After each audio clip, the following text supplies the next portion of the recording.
Your main man returns with another RPG review for you. Today we're going to be doing Tiwidu Village on the Verge, a Hackmaster supplement, and you can pick this up on drivethrurpg.com for only $8.99.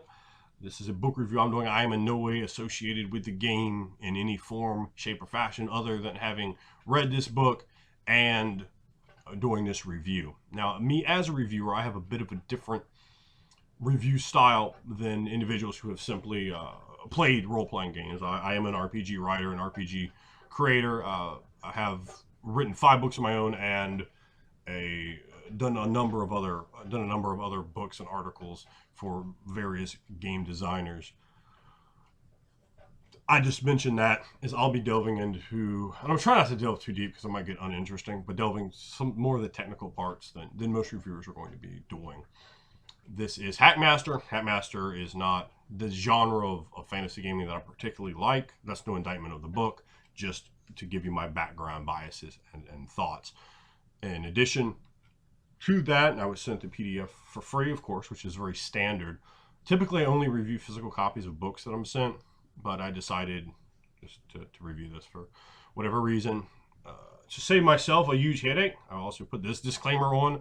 The only things I review are physically or are finished products that are either going to be on sale soon or that are currently on sale. I do not review or work on half-finished, slightly finished, barely begun, or completely enormous RPG documents in terms of giving feedback or so forth, unless there's some sort of, monetary compensation that is discussed, as that is an enormous amount of work and a completely different thing than a review. And every time I do a review the next 2 weeks or longer, I get a minimum of 100 requests to do something like that. So that's just, I know most people could care less, but that's just to save me a headache in reviewing, because I don't have an interest in that. Of course, someone who I'm very close with, I've done that sort of thing a bunch of times. I don't tell you it's an enormous amount of work. And for those kind of people, yeah, I will. But otherwise, so you don't care about that. Let's get into the book. $8.99, drivethrurpg.com, Hackmaster, 85 pages, PDF only. It is predominantly black and white. There's splashes of color here and there. The cover is in color, and I will likely put a picture of the cover on the very front or back of this video, so you can look there. Maybe maybe I did, maybe I didn't, I don't know. I hope I do, but if I don't, you can look at drivethrurpg.com and take a look at the book. So we are going to go through, also on the drivethrurpg.com you can see the map that is inside. It is a color map. So I'll just give you, let me start there with my thoughts on the map. It is kind of the very late 80s, extremely early 90s style that you would find in 2nd edition Advanced Dungeons & Dragons. It is color. The color is just a bit drab, and the map it's basic, it's rudimentary. It gives you everything that it needs for the town. It's not particularly evocative or pretty. It's not ugly. It's like a 5 on a scale of 1 to 10. But again, it does the job. So utilitarian, it's probably a 10 out of 10 because it does everything that it needs to do. I don't know if there's any way you can actually get a physical copy of the map, which is a detriment to the actual item. I guess maybe you could take a copy of the picture and print it out, but you can't just buy it and have it, which is a very nice thing to do. Makes it much easier. Just spread it out in front of you and have the players look at stuff, as opposed to having it on a screen, as you don't really want to give a book like this to your players. This type of book, for who this book is very useful to. First of all, it's Kingdoms of Calamar, so if you are a big Kingdoms of Calamar fan, this book is very much for you. If you are just an in general Hackmaster fan, very much for you. If you like to world build for fantasy settings, from high fantasy to low fantasy, you could easily integrate this book. If you're doing like a Conan-esque setting, you're going to need to tweak it a little, knock the fantasy level down on this. And in a high fantasy world, this would be sort of it's a little rural area, so it's not like you need real high fantasy stuff right in that place. It's like, oh, super high fantasy stuff is over here in the city, and here's a little fucking backwaters village, and you can sort of use it like that. The game supplement, the reason something like this is helpful is because it shows you how to set up a town, and that's very helpful. You know, it's not just, all right, look, there's a blacksmith and, God help us, a magic item store and some farmers and, I don't know, a general store that sells some groceries and tools and fucking coils of rope and, for no apparent reason, leather armor. You know, something like that. It's far more detailed and advanced than that, which was just a great thing, and it could really help you. I would say this book is great for not only new players, and this is definitely a great book for new players. I would probably, for a new player, I'd probably give it like a 9 out of 10.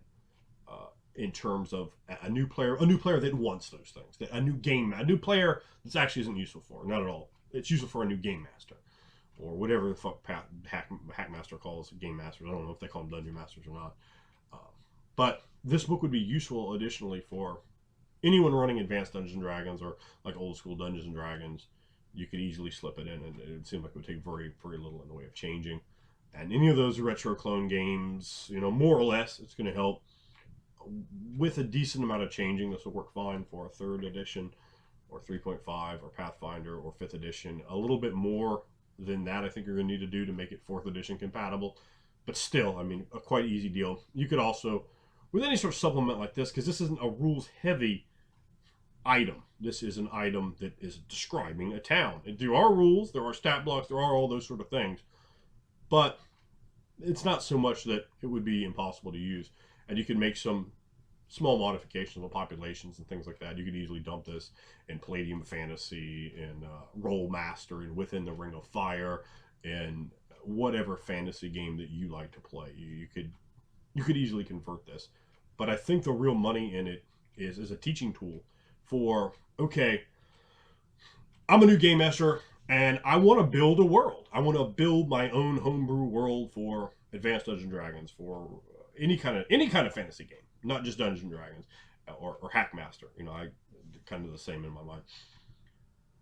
It's going to show you a pretty good depiction of a medieval fantasy world with that, you know, with that D&D flavor to it, which is going to, again, be a lot better than the typical thing I see from new game masters. When you go into a town, they usually have kind of a blank look on their face, confused, nervous, and not only, obviously, can you create based off of this book, you could just, here you go, I've read all 85 pages 4 or 5 times, and I'm fluid, I'm versed, I understand this, I understand the people that are there. So I think you get a lot of use out of it there. And we're well in the beginning here. I haven't even gotten in the actual book. So let's go through some of the notes I took here. Now, let's see.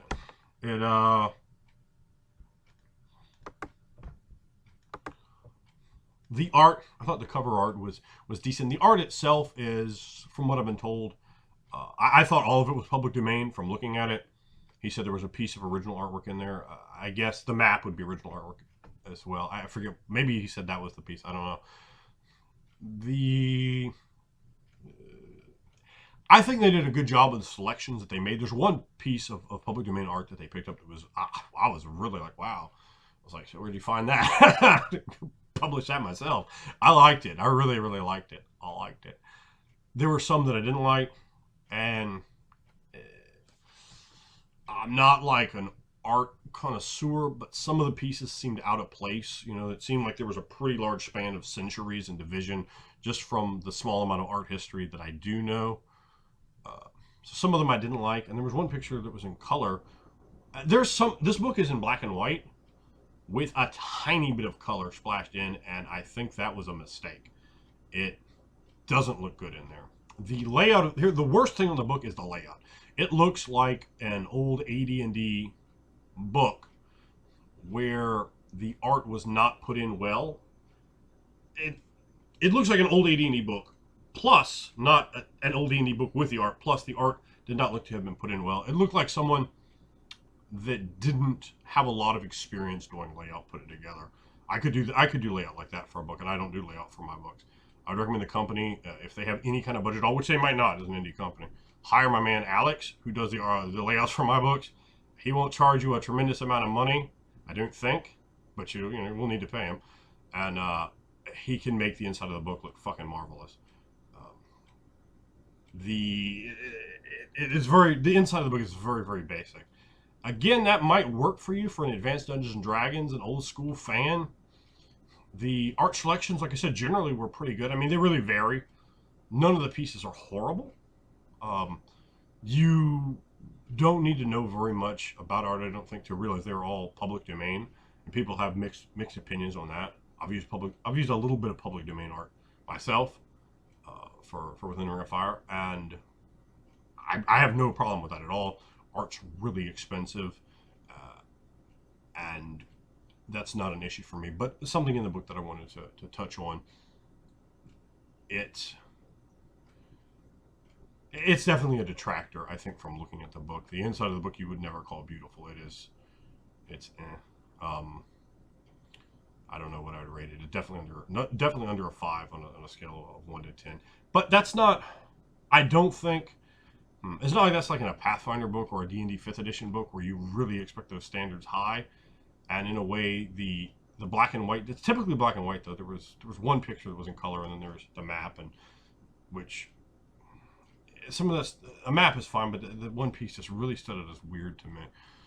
Not that that piece of art was bad, it just, and then there's some headings in places that are like red or I think green, and then there were other things that weren't hidden. I was like, well, why aren't we hitting these things? This seemed, and like things were like just in gray boxes. I was like, well, let's just splash color and let's do a back layout. Let's do X, Y, and Z. The things we can do very easily do nowadays.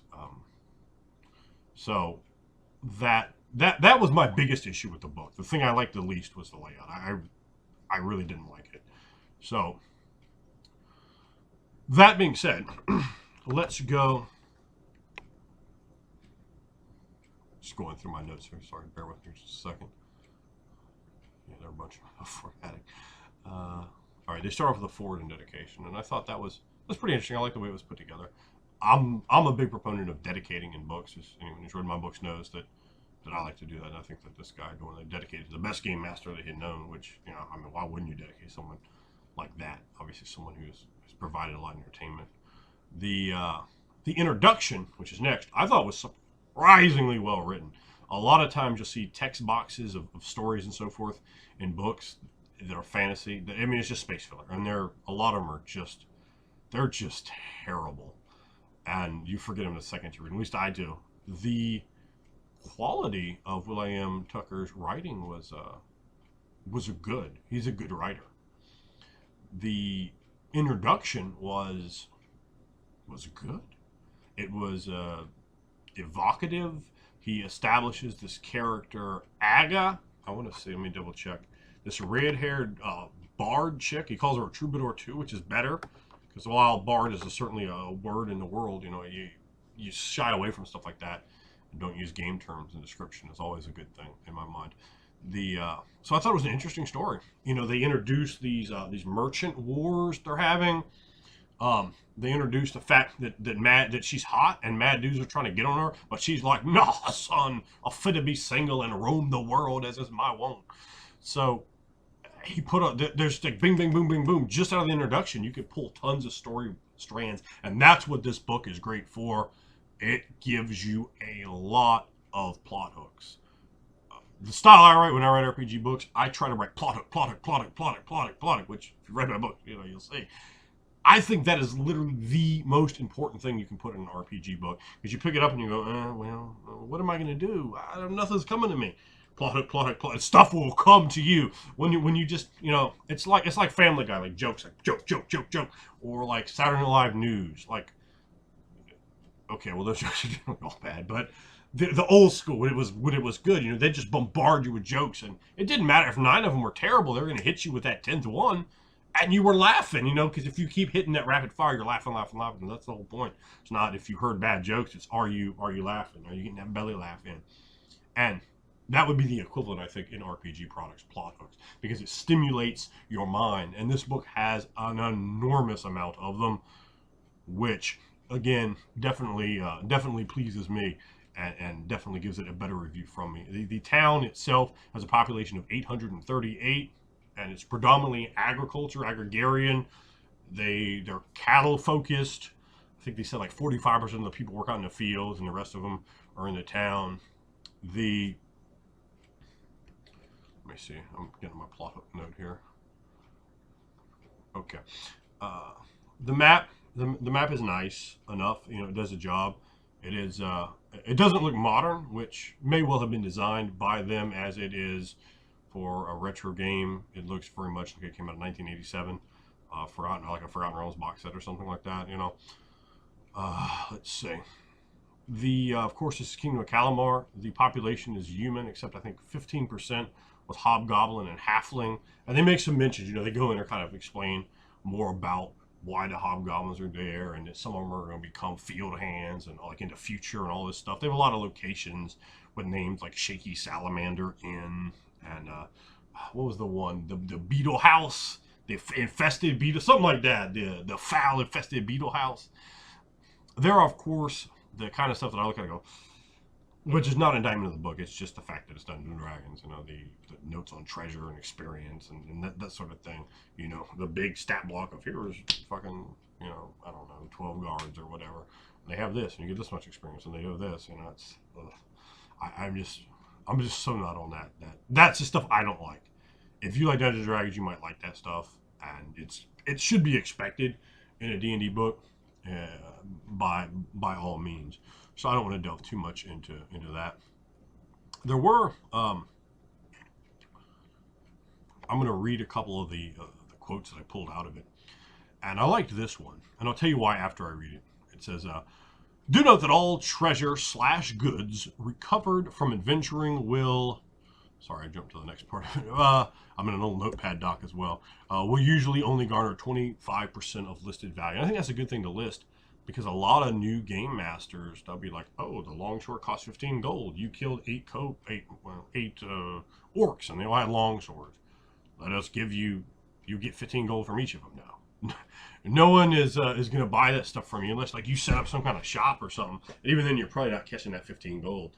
Then you always have to think of the quality of the inferior materials, perhaps with the battle damage. These sorts of things could affect values depending, and that creates a big thing. I hate gold piece, copper piece. I have this many. I think it creates so many, like a dizzying amount of problems. But again, those are just indictments of the general game as opposed to the particular item. So I like that. I think that's a great note, because. And he's not even saying you're going to get 15. He's like, you maybe get 20, or you only get 25%. It's a possibility. He didn't say you will get 25%, which I hate stuff like that too, because it's too robotical, because you got to be like, in there like, you're hustling, be paw starring on their ass. Yeah, I'll give you 45 copper for those 8 long swords, or whatever, trying to bullshit on them. And I'd be like, wait a minute, no, 45 copper. And then you start haggling and so forth. And I don't recommend running those scenes over and over again. If you have I go out and collect all the copper or all the iron longswords or whatever. That'll get really old really fast. But then you could just start kind of giving them a price as you've kind of established out in that opening, or maybe 2 opening times you've done it. It's like, all right, that dude really only gives you about 18.9% of the value listed. You know that, right? Yep. Go in there, you just calculate it up, and just give them their money. Because again, that's not really going to be that entertaining, like 87 times in. If your players are doing that, which isn't really the most fun for me as a game master. There was one thing then I didn't like at the very beginning, and I didn't write the quote down, where he's talking about like if you're the son of a merchant house, they're not going to give you a break on their price. And I was like, well, I guess you saw that in a game, William, and you were like, ooh, that's a butt to me. However, I mean, you are going to get a discount. So that's the breaks for you. Certain things are going to get you breaks. And if the biggest break they get is, they get to pay less for a longsword, that's not going to mess a game up. I mean, it's just not, So I just thoroughly disagree with that kind of stance. It comes across very strong. It's like, deal, So I think you had an issue where that was something you did not like in a game, which I understand, because there's stuff I don't like in games, and we know about that. So I thought that was, to to me, it was like, I didn't care about that too much. But let's take a look here. Here you go. Here's another thing I like. I pulled this little quote out. Game Master's note. To add background and a sense of place, currency may be referred to in its local denominations. In Calamar and its surrounding regions, a copper piece is known as a sesator, plural sesatari. The silver coin is a denari, is a denarius, plural denari, and the gold piece is called an argus, plural ari. And if I sound like I'm half retarded when I'm reading that, that's because I'm flipping through my notepad doc here, and it's a minimized, so I have to kind of refine. I have to refine where it left off there. So apologies for the non-Matt Pritchard reading. The book has 128 detailed locations. It starts off with this really small little text box. It's sort of a descriptor, like you're walking around, you're like, oh, I look over here at this building. And that's what the map does excellently. It just has like numbers for the buildings. You're like, okay, 111. I look at this building. Okay, well, let's describe it. They're apparently all described, which is really great in the supplement. That's a really great thing that the supplement does. So, you know, bully to you, Will I Am, at 120 locations, a lot. And that gives you a lot of professions that you might not think to include in your game, which you should, because these are important things. You know, there's more than the magic item shop and the blacksmith and the general store. You know, there's a lot of things that could be in a village of 838 people. So let me just pull up. Oh, they also end on page 77, and then they go into some tables. So let's pull up Nadurl's Candles. This is location number 25. I'm going to read the text box here to you, so you can have an idea you should generalize out to the rest of this. This long and narrow wattle and daub shop has the half-melted remains of candles on its windowsills. The woodcut hanging on the front door is covered with wax and has the words Nadurl's Candles etched in the tallow. Pretty good, and they're all like that. Some of them are a little longer. That's one of the shorter ones.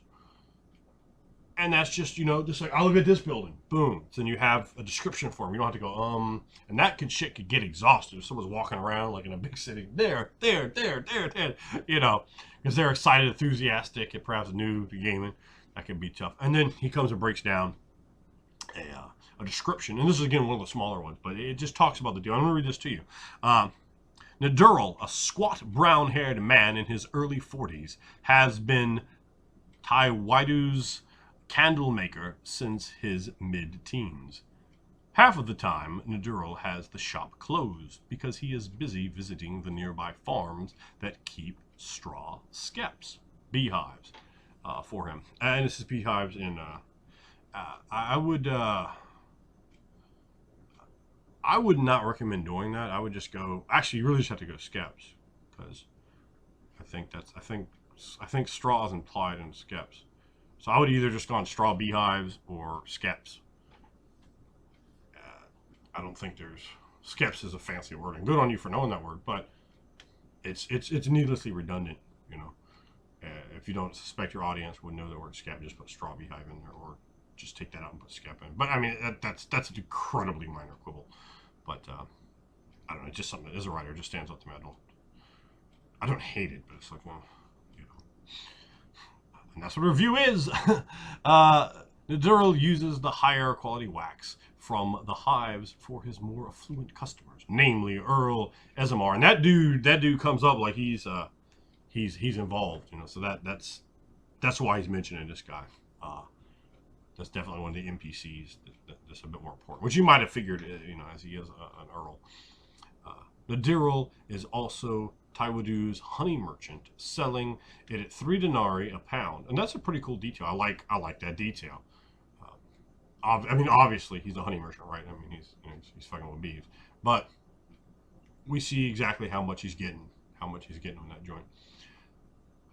He lives in a set of small rooms at the back of the shop and work area with his elderly mother, who keeps an eye on things while he is on a wax excursion. I really like that, wax excursion. I don't know why. I just thought that was kind of a neat turn of phrase. So there's an idea, you know. So we have Nadural explained and described. We have his profession gone into a bit more.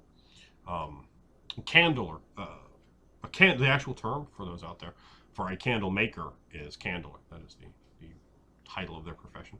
Just as a note for me to you. Now, you also bring his mother in there, which the way this is written, I kind of expected a name for his mother, an elderly mother, like, and not that you need that by any stretch of the imagination, just the way that the detail that this is written in. This book has an enormous amount of detail on this town. It's great, and they recommend it for like first level adventurers to have like a base and then to grow, but you could bring in higher level, you know, as well, as there's a lot you can do here. And I thought that was that was a pretty cool one. Let me just bounce through here real quick. Get up towards the back while I'm talking about these. I might just read off a few things off the cuff. So there we go. Oh, no, one more page.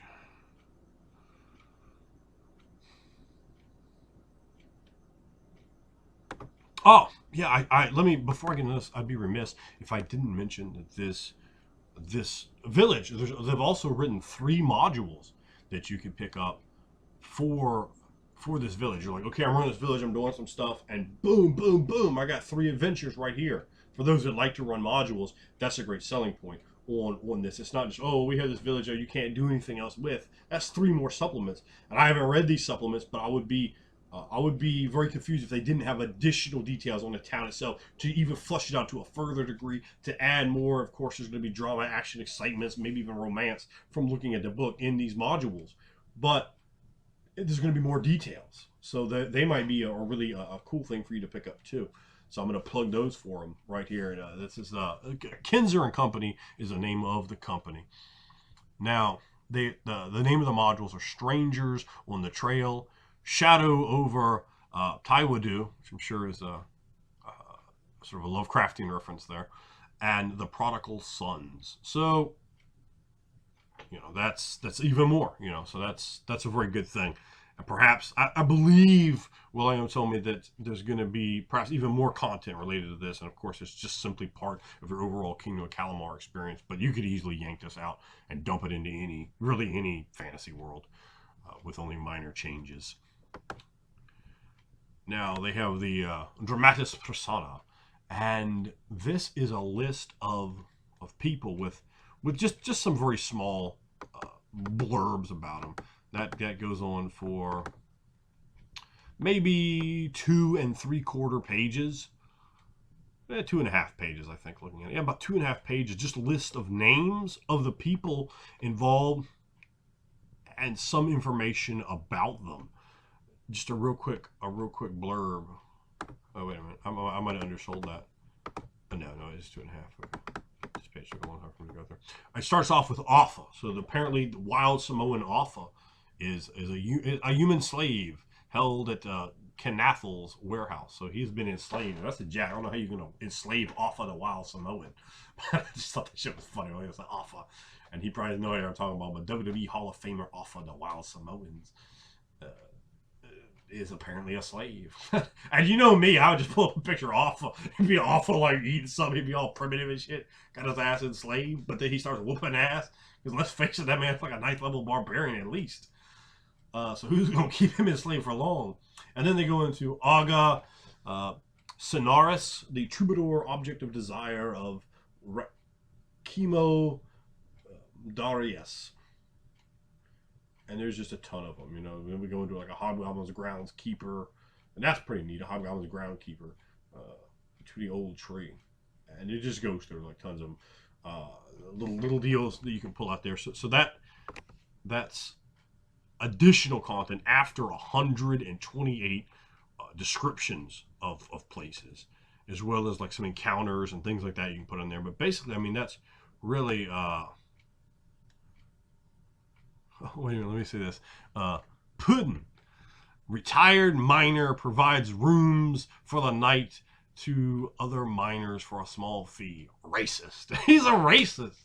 You know that man has ranger levels? Because all rangers are racist. It has Vigil. I thought for a minute I said Virgil. I was going to say, how you let Virgil live in your town? Come on now. Here's a great note, and I don't know if he pulled it from the same place I did. I first saw this in a Ravenloft module. It was written many, many, many years ago. Almost the same thing. So I wonder if that is where William kind of got this idea. But it's a pretty easy idea to also have come up with. But it says, Tiwidu is a living, breathing town, and its inhabitants do not merely stay in their homes waiting for PCs to interact with them. And that's important to talk about because you have so many people coming over from World of Warcraft, from Dungeons & Dragons, video games, XYZ. And they have that mentality. So it's like this dude just walks around in the street. He's not worried about you come and talk to him with a yellow thought bubble over his head. He's not going to say the same thing to you. Hello, I would like to tell you about the troubles in the mine. You come back to him like 30 minutes later. Hello, I would like to tell you about the troubles in the mine. You know, you're like, what? What? And then you just want to attack him because you're like, you know, you have no value. You're just a piece of cardboard. You know, you're not an entity to interact with. And we go on to say, use the following table in order to determine who the PCs may run into while they are walking down the street. If you want to generate a random group of onlookers or for any other purpose. So I think that's pretty cool. I like that. It's a D1000 table. The table itself I don't really care about. Maybe someone would have use for this. This is something I would never ever use. But I could see how, like, if you're, you know, creatively burnt out, that you could be like, bam, bam, bam, bam, bam, and just run a few beforehand. I would not recommend doing it during the game. And you're like, okay, Ari, okay, let me go look Ari up. Okay, boom, boom, boom. And then kind of have that whole deal set up. And even mention, you know, you just might walk by and these two motherfuckers are talking to each other. That might be all you get. Not that you can't come up and be like, hey, yo. Because after all, you know, particularly once you get some levels, you're an adventurer. You can probably whoop the shit out of these people. You're walking around with like studded leather armor and a mace. They ain't got no damn studded leather armor, so they might respect your authority. And then there's another, after that, there's another D20 table that has like, I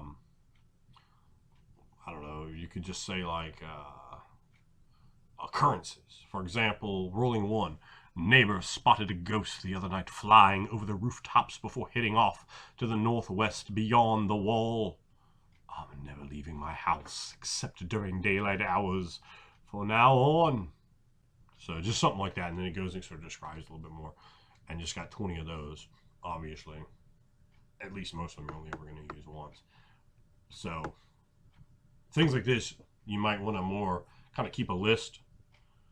If you're organized, I'm not an organized game master, so if you might just keep a list and just drop 1 to 20 on it and just put a little X by 1. Okay, I used X. Okay, X is done, and 1 is done. So let me just go to number 6 now, or whatever, and you can just use all these, because things like this can mess you up, particularly if you're running with large periods in between.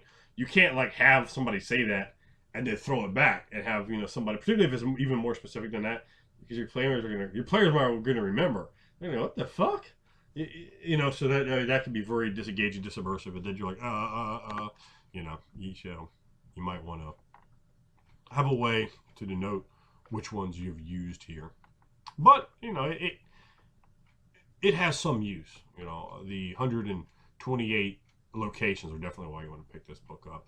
But the list of NPCs, these various tables, I can see people having all sorts of use for that. And the 85 pages are packed. It's not a book full of filler. There's a little, you know, right up in the beginning, which I thought was very good. The introduction, I thought it painted the locale pretty well in a very micro space, but it kind of drunk me in a little bit. And when I looked at it, I was didn't read it. I was like, ugh, you know, because typically those are really bad. But this one was good. It was good. He's a good writer. I thought that was helpful. So, I would recommend picking this book up for anyone that likes Dungeons & Dragons, particularly in those earlier editions, for anyone that needs a sort of step-by-step for building a town in a fantasy world, if you're doing world building. And most fantasy, again, you could use this just beyond, I wouldn't say this is only allowable for Dungeons and Dragons, or for only allowable for Hackmaster. Let's say you could use it for Dungeons and Dragons in general as well. Some things to make a little addition, but you could go beyond that. Within the Ring of Fire, Palladium Fantasy, Fire and Ice, Rollmaster, maybe even like a Lord of the Rings. So that would be, because that's so specific, that might be a little trickier. But I basically just rattle off like whatever fantasy games I thought of, because just to say that I think it has more properties beyond just going, oh, I'm going to run Kingdom of Calamar and Hackmaster, so I can use this book. I think you could do more with it than that, and that makes the book obviously vastly more valuable. The more you could do with a book, obviously, the more useful it is. I liked the book. I thought it was well written. I did have quibbles with the layout, which I thought was not good. The company obviously runs pretty bare bones, which is to be expected for most indie companies. And I think that this book would be a good collection, or a good addition to your collection, or a good collection in itself. You'd be like, here's my collection in one PDF. You can certainly do that as well. But I think Will Iron Tucker, you did a good job.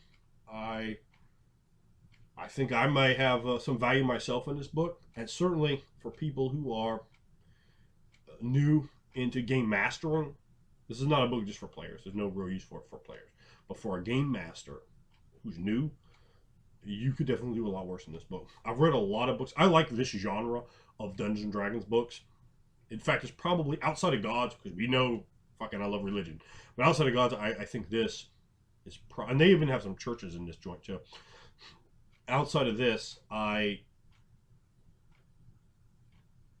think outside of that, I think this is probably my favorite style of D&D books. And I got a bunch of them on my shelf, and a number of them are worse than this. There are some interior descriptions, like, you know, I thought the interior, like physical, like I don't know if I really want to call them maps, like I don't know, layouts. And I've seen, for this type of book, I've seen the layouts interior for buildings from indie company games way better than that. I mean, you know, those were pretty rudimentary here. They probably get the job done perfectly fine, but I've seen them done in spectacular detail in black and white indie books like this that probably have the same, you know, limited budgets as this company does.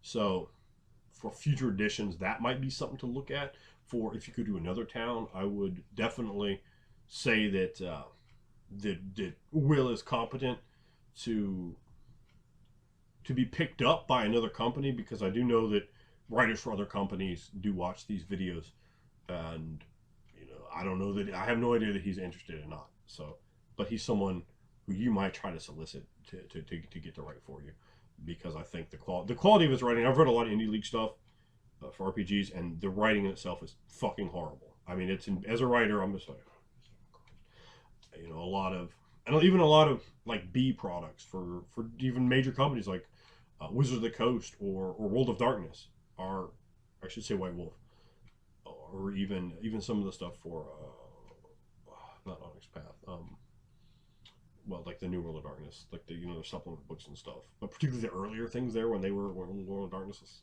not necessarily indie, but much lower, as they, you know, they built up their money, or some of the Cthulhu books, supplements that I've read that were just written by people that had no business writing a book, plain and simple.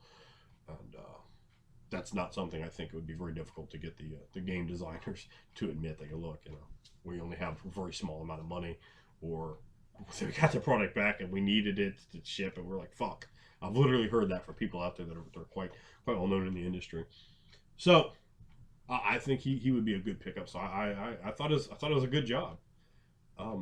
It is written in that Dungeons & Dragons feel, but it has a lot of flavor to it, and it's mostly flavor. It's not, you know, just tons of stat blocks and stuff like that, which is difficult. That stuff you don't even want to bother trying to change over, but it's mostly flavor and the locations. And here's another great thing: like, you could be building a city, and this book, it may do nothing more for you than you're like, oh, let me pull location number 50 out, or maybe I grab 50 and I'll grab 72. And I put both those in here, fully fleshed out how they have them, and your own stuff all around them. Once you buy this, you can do anything you want with it. You don't need to run this in Kings of Calamar. You don't need to run this as is, or it might just give you some. You might just read it and use nothing at all in it, but it sparks ideas. This is definitely the type of book in RP. It's the kind of thing you want to read the night before you're gonna do a game, or if you're free that day, maybe you 4 hours before the game, you sit there and you put 45 minutes in reading this book, something like that. You know, depending on how quickly you read, and just sit there with your notebook and go, ooh, idea. Ooh, let me steal that. Let me just grab this NPC real quick, bing, bing, boom, and you get 4 things out of the book, and you just set it down, and then you pick it up next time, and you read, and then set it and pick it up. Maybe you get 3 reads out of it. You know, a little prep time, and it's perfectly valuable too. So I think overall, I was very pleased with the book. It exceeded my expectations, which honestly weren't very high. If I'm gonna be a shoot with you, which I will. And I thought a good job. I mean, fuck, it's 40 minutes. So if you got through the video, well, thank you for watching. And good job.